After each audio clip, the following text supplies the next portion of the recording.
Test கிரிக்கெட்டில் இருந்து ஓய்வு பெற வேண்டும் என்ற மகேந்தர் சிங் தோனி எடுத்த முடிவு வரவேற்கத்தக்கது என்றும் அவரது முடிவு நிர்வாக பொறுப்பில் இருப்பவர்களுக்கு நல்ல படிப்பினை என்றும் இந்திய முன்னாள் கிரிக்கெட் கேப்டன் கபில் தேவ் கூறியுள்ளார்.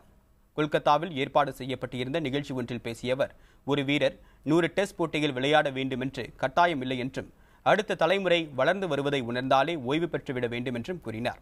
மேலும் பிப்ரவரி மாதம் தொடங்க உள்ள உலகக்கோப்பை போட்டியில் பங்கேற்கும் இந்திய அணிக்கு அவர் வாழ்த்து தெரிவித்தார். 1983ஆம் ஆண்டு கிரிக்கெட் உலகக்கோப்பையை வென்ற அணியில் தான் இடம்பெற்றதை நினைத்தும் பெருமிதம் கொள்வதாகவும் கபில் தேவ் கூறினார். டெஸ்ட் கிரிக்கெட், ஒருநாள் போட்டிகள், 20 ஓவர் போட்டிகள் ஆகிய மூன்றுக்கும் வெவ்வேறு அணி தலைவர்களை இந்திய கிரிக்கெட் கட்டுப்பாட்டு வாரியம் நியமிக்க வேண்டும் என்றும் அவர் வலியுறுத்தினார்.